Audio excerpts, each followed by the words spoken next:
Hello friends, अगर आप CTET दिसंबर 2024 का एग्जाम देने जा रहे हो तो आप सभी के लिए क्लास बहुत इंपॉर्टेंट है। जैसा कि इससे पहले कि अगर आपने क्लास देखी होगी सीडीपी का ईवीएस का जो 30-30 क्वेश्चन था, मैंने सॉल्व करवाया 15-15 क्वेश्चन एक क्लास में। तो जिन लोगों ने नहीं देखी है आप लोग जरूर देखिएगा, क्वेश्चन आपको समझ में आएगा। सबसे पहली चीज तो जो पैटर्न है आपका वो समझ में आएगा कि किस तरह से क्वेश्चन पूछे जाते हैं और उसे हमें किस तरह से सॉल्व करना है। ये आपके लिए बहुत जरूरी है कि आगे अगर आप सीटेट दिसंबर के जब एग्जाम में बैठे तो आपको कोई क्वेश्चन नया ना लगे। उन सभी क्वेश्चन को हम लोगों ने सॉल्व किया। तो यहाँ पे आज की इस क्लास में हम लोग हिंदी के क्वेश्चन को सॉल्व करेंगे।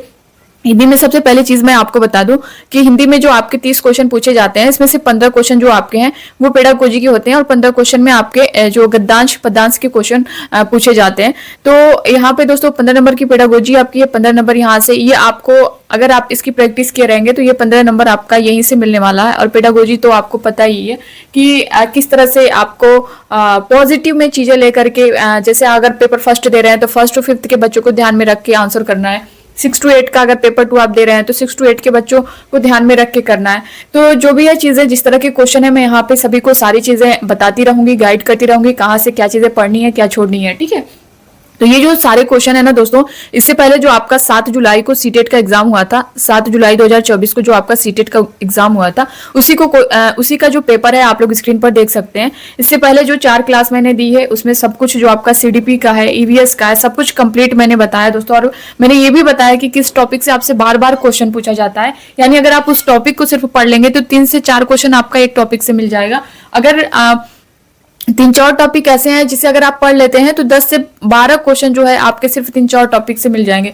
तो ये जानना आपके लिए भी बेहद जरूरी है कि कहाँ से क्वेश्चन बार बार पूछे जाते हैं। आप पूरा सिलेबस पढ़ लें, सारी चीजें पढ़ लें, बट आपको जो मेन जहां से क्वेश्चन बार बार उठाए जाता है, जब उसके कम ही पढ़ें और उसको बार बार पढ़ेंगे तो वो चीजें आपके लिए आगे जो है स्कोर भी बढ़ाएगी। आप जो है उसमें अगर एग्जाम में आपको क्वेश्चन किसी तरह घुमा भी रहा है तो आप वहां पे कंफ्यूज नहीं होंगे।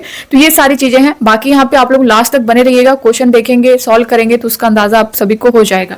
यहाँ पे जो पहला आप देख सकते हैं दोस्तों, गद्यांश दिया गया आपका निम्नलिखित। और सबसे पहली चीज मैं आपको यहाँ पे बता दूं कि जब आपका पेपर मिलता है ना, यहाँ पे बहुत सारे अभ्यर्थी जिनका फर्स्ट अटेम्प्ट होगा, जिनका सेकंड होगा उनको चीजें पता हो गई होंगी, थर्ड होगा उनको पता हो गई होंगी, क्योंकि जिनका फर्स्ट अटेम्प्ट होता है ना, यहाँ पे मिस्टेक हो जाती है। क्योंकि 90 क्वेश्चन तक तो वो आसानी से सॉल्व कर ले जाते हैं। 30 नंबर आपका सीडीपी का पहले रहता है, उसके बाद आपका 30 मैथमेटिक्स होता है, 30 उसके बाद ईवीएस होता है। उसके बाद दोस्तों जो 30 नंबर आपका हिंदी है वो जो है आपका इसमें 2 पेपर आपको दिखेगा। एक जो है लैंग्वेज फर्स्ट, जो है जिन अभ्यर्थियों ने लैंग्वेज फर्स्ट में हिंदी लिया होगा, लैंग्वेज फर्स्ट में अगर जिनका हिंदी होगा वो 30 क्वेश्चन रहता है। और जिनका लैंग्वेज सेकंड में भी, जो अभ्यर्थी लैंग्वेज सेकंड में हिंदी लेते हैं, वो क्वेश्चन 30 क्वेश्चन अलग होते हैं।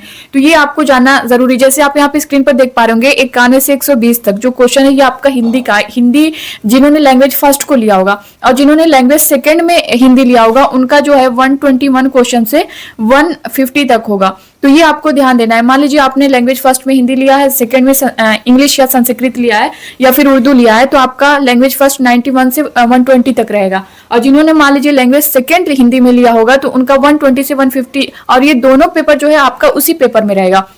और क्या करते हैं अभ्यर्थी की, जब हिंदी देखते हैं तो वो ये नहीं जान पाते हैं कि लैंग्वेज फर्स्ट है लैंग्वेज सेकंड है, वहां पे ध्यान नहीं देते हैं और वो लैंग्वेज सेकंड की बजाय यहाँ पे देख सकते हैं कि साफ तौर पे लिखा गया है कि महत्वपूर्ण परीक्षार्थी भाग 4, यहाँ पे देख सकते हैं भाग 4 91 से 120 के प्रश्नों के उत्तर केवल तभी दें यदि उन्होंने भाषा 1 का विकल्प किया है, विकल्प हिंदी चुना है। तो अगर आपने भाषा 1 का विकल्प चुना है, यानी भाषा 1 में हिंदी आपने लिया है, तो आपको 91 से 120 का वाला ही क्वेश्चन करना है। अगर आप 121 से 150 वाला कर देते हैं तो आपका 30 क्वेश्चन का हेरफेर हो जाएगा। और वो 30 क्वेश्चन क्या, अगर आप 30 क्वेश्चन की गलती करते हैं तो जिस कॉलम में जिसमें आप बबल फिल करने में गलती कर रहे हैं, जिस सब्जेक्ट में, फिर वो जो 30 क्वेश्चन आप दूसरे वाले में भरेंगे तो 7 क्वेश्चन का आप यहाँ पे जो है पूरा गलती करके आएंगे। और आप 60 नंबर की गलती करके आएंगे तो आप फिर समझ सकते हैं कि ये आपके लिए क्या हो जाएगा। तो ये चीजें आपके लिए जानना बहुत जरूरी है। अगर सीधी सी बात सुनिएगा कि अगर आपने लैंग्वेज फर्स्ट ले रखा है तो आपका जो है 91, इस चीज को महत्वपूर्ण जो पॉइंट है वो लिखा होता है, इसको पढ़ लीजिएगा। क्योंकि अभ्यर्थी यही गलती करते हैं कि हिंदी देखते ही वो हिंदी को सॉल्व कर देते हैं, इसको पढ़ते नहीं है, यहाँ से क्वेश्चन सॉल्व करना स्टार्ट कर देते हैं। तो आपको ऊपर पढ़ना है कि हमने अगर लैंग्वेज फर्स्ट लिया है तो वहाँ पे भाषा 1 लिखा है या भाषा सेकेंड लिखा है, तो आप उन्हीं क्वेश्चन को सॉल्व करिएगा। अब यहाँ पे स्टार्ट करते हैं हम लोग, देख लेते हैं। सबसे पहले दोस्तों अगर आपका गद्यांश या पद्यांश दिया है तो सबसे सबसे पहले आपको क्वेश्चन को पढ़ना है कि क्वेश्चन में क्या पूछा गया है। उसके बाद बहुत सारे अभ्यर्थी ये करते हैं कि पहले जो है गद्यांश को पढ़ डालते हैं, फिर क्वेश्चन को पढ़ते हैं। क्वेश्चन पढ़ने के बाद फिर से गद्यांश उन्हें डबल पढ़ना पड़ता है। तो यहाँ पे आपको टाइम बचाना है। सीटेट का जो एग्जाम है आप देख सकते हैं, कथन अभी कथन कारण करके इस तरह से क्वेश्चन पूछा जा रहा है। चार ऑप्शन दिया जा रहा है, फिर उसमें से भी पूछा जा रहा है इसमें से कौन सही है कौन गलत है, ABCD इस तरह से। तो आपको सीटेट में टाइम बचाना है लेंथी, जैसा कि आपका क्वेश्चन ही कितना बड़ा होता है, फिर उसके बाद ऑप्शन भी आपको उसी तरह देखने को मिलता है। तो सीटेट में अगर आप जो है टाइम बचा लेंगे तो आप वहां पे अच्छा कर लेंगे। तो यहाँ पे क्या करना है, हमें सबसे पहले क्वेश्चन को पढ़ना है कि क्वेश्चन में क्या दिया गया है, फिर उसके बाद जो है हम जो है गद्यांश को पढ़ेंगे। अब यहाँ पे देख सकते हैं कि क्वेश्चन में दिया गया है कि राजा का अनिवार्य गुण नहीं है। इसमें पूछा है कि राजा का अनिवार्य गुण नहीं है, वो आपको बताना। तो अभी हम लोग गद्यांश जब पढ़ेंगे तो आंसर करेंगे। सेकंड 92 क्वेश्चन देख पा रहे होंगे। अपने मन का राजा होने से तात्पर्य है अपने जीवन पर अंकुश लगाना या फिर दूसरों पर अंकुश लगाना, अपने लक्ष्य के लिए सत्ता हड़पना या फिर मन को नियंत्रित करना। तो अभी हम लोग जो है गद्यांश में पढ़ेंगे, सारी चीजें क्लियर होंगी। ये हमें जब क्वेश्चन पढ़ते हैं ना तो हमें याद होता है कि हाँ क्वेश्चन में पूछा गया था, तब गद्यांश पढ़ते हुए हमें वो चीजें समझ में आने लगती हैं। 93 में आप देखेंगे राजा के किन गुणों की चर्चा गद्यांश में की गई है। समता समानता या फिर शुद्ध विचार की, अंकुश लगाना या फिर अच्छे कार्य दान करने की, या फिर जो है शुद्ध विचार अच्छे कर्म की। वहीं अगला क्वेश्चन जो पूछा गया है, अध्यात्म शब्द में प्रत्यय का प्रयोग किया जा सकता है। यहाँ पे दोस्तों प्रत्यय और उपसर्ग से आपका एक क्वेश्चन कंफर्म है। अगर आप प्रत्यय और उपसर्ग को पढ़ लीजिएगा उतने से जो है आपका एक नंबर यहाँ पे हो जाएगा। राजा बनने के लिए किस तरह किसकी राह पर अग्रसर होना चाहिए, कल्याण की, प्रगति की, अध्यात्म की, सत्य की। तो यहाँ पे अगला क्वेश्चन देख पा रहे होंगे, आध्यात्मिक होने का अर्थ क्या है। विचारों की सुंदरता या फिर वैचारिक प्रबुद्धता या फिर दूसरों पर दया करना या फिर शारीरिक सुंदरता। अगला क्वेश्चन जो दिया गया है, गद्यांश के अनुसार मनुष्य जीवन में किसका बहुत महत्व है। इसमें राजा है, विस्तार है, लक्ष्य है, अंकुश है। 98 क्वेश्चन जो है, एक राजा को डैश दिया गया और किससे नहीं डरना चाहिए, अन्याय अधर्म से या फिर असमानता से या फिर समता से या फिर वैचारिक सुंदरता, लक्ष्य निर्माण से या फिर अध्यात्म अन्याय से। विशेषण विशेष से आपका एक क्वेश्चन किया जाता है और संधि से आपका एक क्वेश्चन होता है। यहाँ पे देख सकते हैं विशेषण विशेष का उदाहरण नहीं है, तो इसमें नहीं बताना है आपको कौन सा नहीं है, लक्ष्य निर्माण नहीं या फिर वैचारिक सुंदरता, अच्छे कर्म, मानवीय संवेदना। तो इन सारे क्वेश्चन का आंसर हम लोग यहाँ से देख लेते हैं जो आपका गद्यांश में दिया गया है। अब इसको ध्यान में रखते हुए आपको चलना है कि राजा का अनिवार्य गुण नहीं है, ये पूछा गया था। अपने मन का राजा होने से क्या तात्पर्य है। अब यहाँ पे देख सकते हैं अध्यात्म में भी मन का राजा होने का मार्ग खोलता है अध्यात्म, ठीक है।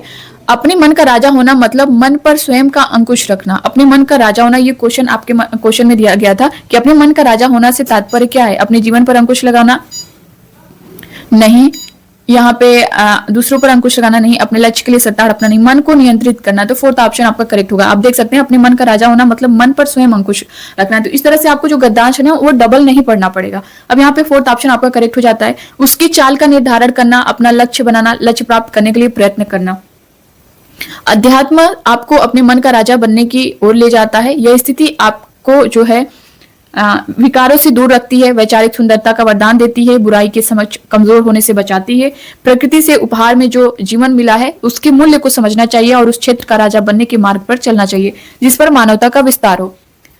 राजा बनिए लेकिन शुद्ध विचारों, अच्छे कर्मों, मानवीय संवेदना का राजा बनिए। अन्याय अधर्म आदि के भय से भयभीत न हो और ऐसी सत्ता बनाए जिसमें समानता हो। जो स्वयं में राजा होकर समानता का मार्ग प्रशस्त करता है वह अध्यात्म के क्षेत्र का भी राजा बन जाता है। अब यहाँ पे दिया है कि राजा का अनिवार्य गुण नहीं है। तो यहाँ पे देख सकते हैं अच्छे कर्म है, शुद्ध विचार है, ये देख सकते हैं अच्छे कर्म है, मानवीय संवेदना यहाँ पे दिया गया। ये आपका जो है नहीं पूछा है तो हमें नहीं बताना, ये सब तो हैं।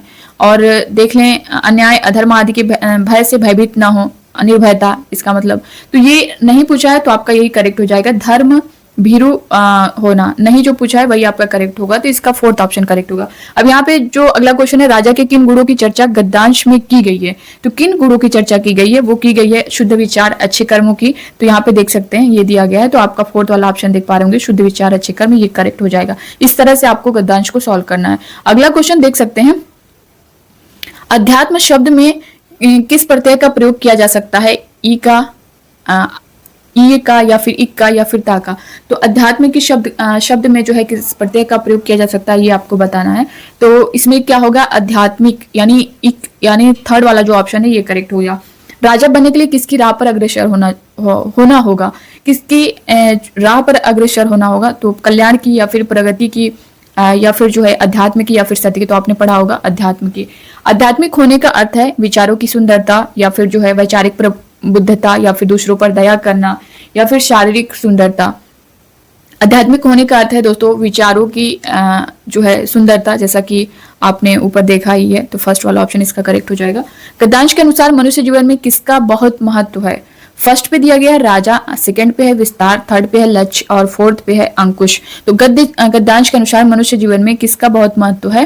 तो ये दोस्तों है आपका लक्ष्य क्या, तो थर्ड ऑप्शन इसका करेक्ट हो जाएगा। अगला जो क्वेश्चन है आप लोग स्क्रीन पर देख पा रहे होंगे, एक राजा को डैश दिया गया और किससे नहीं डरना चाहिए।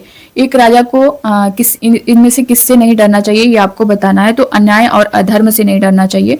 ऑप्शन फर्स्ट जो है आपका करेक्ट हो जाएगा। असमानता, समता, ये सब तो होगा। तो नहीं डरना चाहिए पूछा गया है, तो फर्स्ट वाला ही करेक्ट हो जाएगा, अन्याय और अधर्म।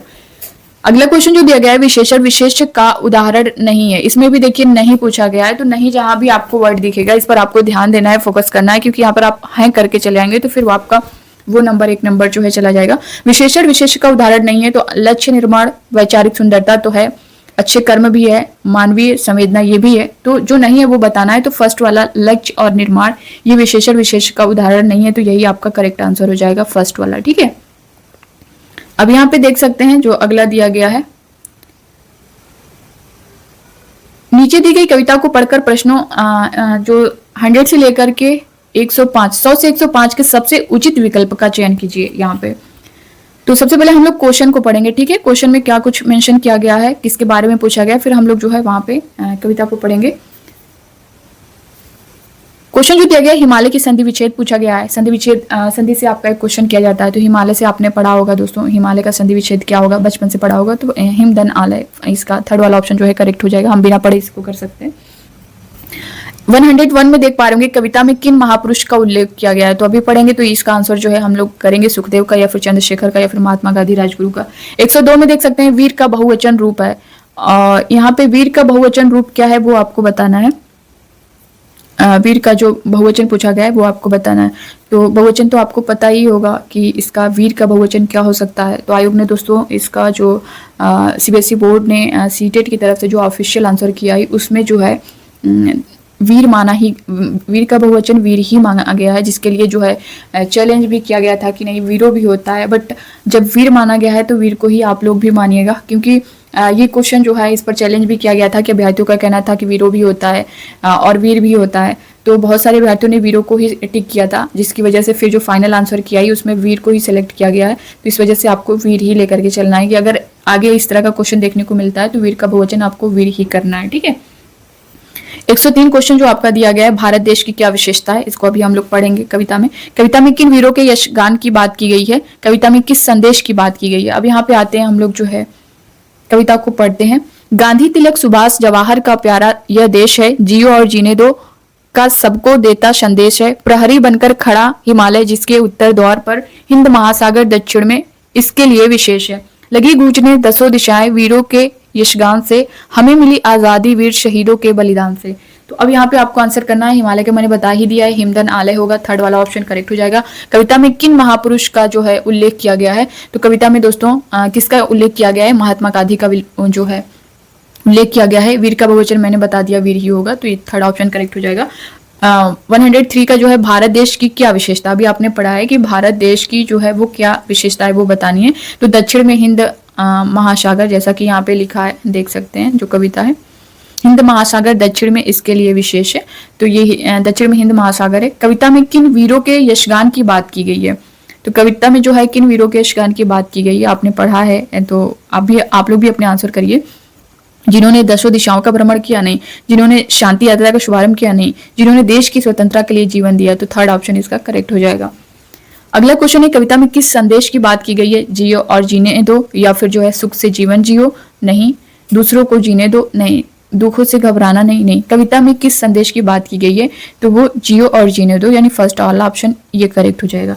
तो ये था दोस्तों आपका गद्यांश से और कविता से मिलाकर अगर हम देखें तो ये आपका 15 क्वेश्चन कंप्लीट हो चुका है। अब इसके बाद आप 106 से लेकर 120 तक देखेंगे तो आपका जो है यहाँ पे पेडागोजी का क्वेश्चन है।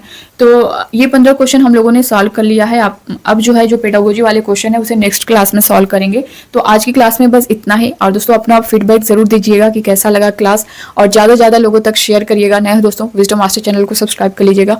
यहाँ से जो भी क्लास मिलेगी आप सभी के लिए इंपॉर्टेंट, आपके एग्जाम को लेकर के, आपके एग्जाम में जिस तरह से क्वेश्चन पूछे जाते हैं हम उन्हीं क्वेश्चन को सॉल्व करेंगे। साथ ही साथ दोस्तों जो भी डिटेल है, जो भी जानकारी है उससे रिलेटेड सब कुछ आपको पता चलता रहेगा। सब यहाँ से सब कुछ आपको जो भी चीज़ें हैं, आपके जो क्वेश्चन हैं, आप लोग के जो डाउट होंगे, आप लोग कमेंट बॉक्स में कमेंट करते रहिएगा।